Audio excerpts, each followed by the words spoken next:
जिन आधार सेंटरों पर अगर किसी को नौकरी के लिए अपना फिंगर अपडेट कराना यानी बदलवाना है, सॉल्वर को जिस सॉल्वर को बिठाना है उसका फिंगर लगवाना है तो आसानी से हो जाएगा, क्योंकि ये मुरैना है। लेकिन अगर आपको अपने बच्चे का आधार अपडेट कराना है, अपने बच्चे के नाम में सुधार कराना है, या फिर ये कहा जाए मोबाइल नंबर या अन्य कोई सुधार कराना है, तो ये नहीं होगा, क्योंकि यहाँ एक लंबी वसूली होती है। 150 से 200 रुपये आधार सेंटर संचालक लोगों से वसूल करते हैं और उन्हें किसी को नाम अपडेट कराना है, किसी को फिंगर अपडेट कराना है, किसी को एड्रेस में परिवर्तन कराना है, वो 10 दिन बाद रिजेक्ट हो जाता है और लोग लौट के आते हैं। तो ये कह दिया जाता है कि अब हमारे हाथ में नहीं है। इस वसूली पर सरकार पर जाने कब संज्ञान में लेगी, और इसकी वजह से लोगों का राशन बंद हो रहा है, किसी गरीब का तो किसी के एडमिशन में दिक्कत आ रही है। ये समस्या है। मैं ये बात ऐसे ही नहीं कह रहा हूँ, मेरे साथ जो शख्स मौजूद हैं वो भी ऐसी परेशानी से इन्होंने अपनी बेटी और बेटा का ये आधार सेंटर पर अपडेट कराया। वो ये पास में है मेरे, इसमें क्लियर लिख के देते हैं वो आधार रिजेक्ट होने पर हमारी कोई जवाबदारी नहीं होगी। बाहर निकलने से पहले रसीद को स्वयं आप अच्छे से पढ़ लें। आधार आने का समय 90 दिन, यानी तुम्हारा कल रिजेक्ट हो जाए उनकी कोई जिम्मेदारी नहीं है। अब जान लेते हैं कि इनकी समस्या ये कब से है, और ऐसे तमाम लोग हैं जो बेचारे जानते नहीं हैं, शिकायत नहीं करते हैं, शिकवा नहीं करते हैं और परेशान है वो 2-2, 5-5 साल से। लेकिन ये जागरूक है, उन्होंने इस चीज़ को बताया तो हम जान लेते हैं। सर क्या दिक्कत क्या है, समस्या क्या है? ये आधार सेंटर्स पर मेरी बेटी ने इंटर पास किया है, जिसकी अंक सूची अभी तक मध्य प्रदेश के बोर्ड ने नहीं भेजी है। उसके जो आधार है, जब वो फिंगर अपडेट कराए थे उस समय उन्होंने स्पेलिंग की गलती कर दी थी। उसको सुधरवाने के लिए जब मैं आधार केंद्र गया तो उन्होंने जो रसीद दी उस रसीद पर 100 रुपये लिखे हुए हैं, लेकिन मुझसे 150 रुपये वसूले गए। उसके बाद भी वो आधार अपडेट कराने के लिए मैंने अंक सूची जो 10वीं की थी वो उसमें लगाई, बावजूद इसके वो रिजेक्ट हो गया।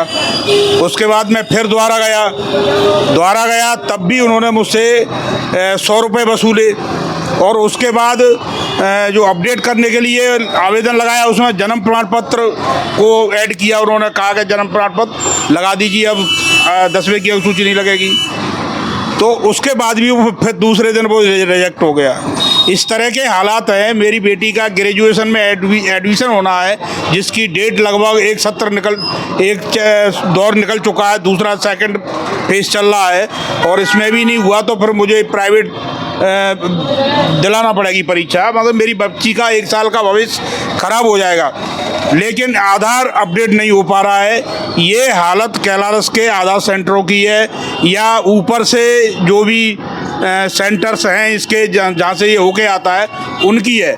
मैंने जो शिकायत नंबर है उस पर भी लगाया और वहाँ से भी कोई संतुष्टपूर्ण जवाब मुझे अभी तक नहीं मिला है। मैं लगातार परेशान हूँ, इसको लेके तनाव में हूँ कि आखिर कब कैसे सुधार होगा। जबकि हमने अभी पिछले दिनों अखबार में खबर पढ़ी कि कई फर्जी लोगों ने जो परीक्षाओं में दूसरे लोगों को बैठालते हैं उनको उन्होंने फिंगर और वो फ़ोटो चेंज करके और आधार बनवा के दूसरे लोगों को बैठाल दिया, जबकि हमारा जायज़ मामला है और इसमें अपडेट नहीं हो पा रहा है। इतनी परेशानी हो रही है, और अकेला मैं नहीं हूँ। मैं वहाँ आधार सेंटर पे देख रहा था कि सैकड़ों लोग बार बार आ रहे थे, और जब मैंने उससे बात की मैंने ये इस तरह का क्यों हो रहा है, तो आधार सेंटर का जो संचालक है दीपक धाकड़, उसने कहा कि 40 से 60% रिजेक्ट होके आ रहे हैं। ये रेशो बहुत अधिक है। 40 से 60% रिजेक्ट क्यों होके आ रहे हैं, जबकि 10वीं का जो बोर्ड की अंक सूची है जिसमें फ़ोटो भी है वो एक पर्याप्त डॉक्यूमेंट है, उसके बाद भी वो रिजेक्ट कर रहे हैं। ये कहीं न कहीं मुझे लगता है कि मध्य प्रदेश सरकार नहीं चाहती कि मध्य प्रदेश के जो छात्र हैं वो छात्र शिक्षा प्राप्त करें, उनके समय पे एडमिशन हो जाए, वो समय पे स्कूल जा पाएँ। हर तरीके से वो छात्रों को पढ़ने से रोकना चाहती है, मुझे ऐसा प्रतीत होता है। ये लेकिन ये गलत है और इसके खिलाफ मैं लगातार कार्रवाई भी करूंगा। ऊपर तक मेल आईडी से या कैसे भी जहाँ भी शिकायतें होंगी उन शिकायतों को भेजूंगा और ज़रूरत पड़ने पर आंदोलन की कार्रवाई भी तैयार करूंगा। मैं ऐसे पीड़ित लोगों को इकट्ठा करने का काम करूंगा। अच्छा, ये आधार सेंटर कौन सी जगह संचालित है? ये जो बीआरसी कार्यालय है उसके अंदर संचालित है। बीआरसी जहाँ बैठते हैं उन्हीं की सीट के पास उन्होंने कंप्यूटर रखा हुआ है और वहाँ पर ये संचालित हो रहा है बीआरसी कार्यालय में।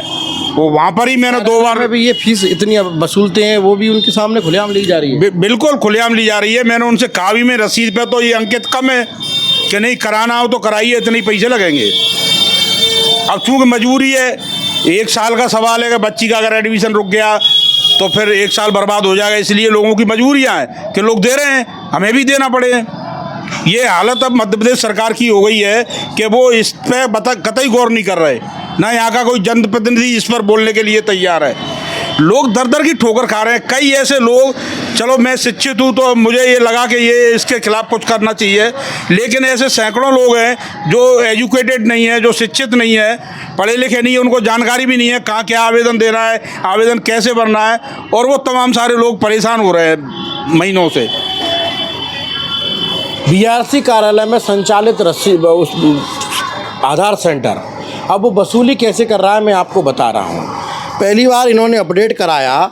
देखिए अपडेट के बाद में इसमें कितनी फ़ीस कटी, मात्र 42 रुपये 37 पैसे। ये स्क्रीन पर मौजूद है, 42 रुपये 37 पैसे पहली बार में इन्होंने अपडेट कराया तो इनकी फ़ीस कटी 42 रुपये 37 पैसे। उसके बाद में वो रिजेक्ट हो गया और उसके बाद फिर इन्होंने दोबारा से अपडेट कराया तो दोबारा से इनसे कितनी कटी, 84 रुपये 75 पैसे। अब 2 बार में इनसे तो वसूला गया यानी दोगुना। इनकी राशि जो कटी मात्र लगभग 120 रुपये, लेकिन इनसे 300 रुपये से ज़्यादा की वसूली इनसे हुई है। अब ये तो एक व्यक्ति हैं, ऐसे हज़ारों सैकड़ों लोग रोज़ाना इसी से परेशान है कि उनका पैसा भी जा रहा है और न उनके आधार अपडेट हो रहे हैं। और ये खुला अवैध वसूली का व्यापार बीआरसी कार्यालय में यानी बीआरसी की आंखों के सामने हो रहा है।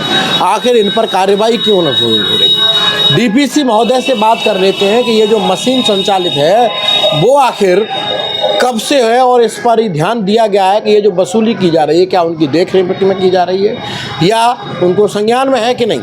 अगर है तो फिर इस पर कार्रवाई क्यों नहीं हुई? कार्रवाई होना चाहिए कि इस तरह की अवैध वसूली बंद हो। लोग पहले से बहुत परेशान हैं। लगातार किसी का गरीब का राशन बंद हो गया है, किसी के बेटे को एडमिशन नहीं मिल रहा है, किसी का एडमिशन नहीं हो रहा है। तो ये जो असुविधा गरीब लोगों के बच्चों को हो रही है उसका जिम्मेदार भी सिस्टम है और सिस्टम को इस पर सुधार का ध्यान देना चाहिए। फ़िलहाल ये रिपोर्ट आपको कैसी लगी? डीपीसी महोदय से भी हम कल जाके सेंटर पर बात करेंगे, फिर बताएंगे कि आखिर इसमें कब सुधार होगा। फिलहाल ये वीडियो देख रहे हैं तो आप ज़्यादा से ज़्यादा लोगों को शेयर कर दें ताकि उनको भी ये जानकारी मिल सके और वो भी इस ज़्यादा वसूली से जो पैसा दे रहे हैं उससे बच सकें। और जहां ये बात नहीं मानते हैं तो हमारा मोबाइल नंबर स्क्रीन पर है, वो हमें बता सकते हैं। इस सुविधा से उनको निजात मिलेगी। फ़िलहाल इतना ही, मिलते हैं अगले एपिसोड में। नमस्कार।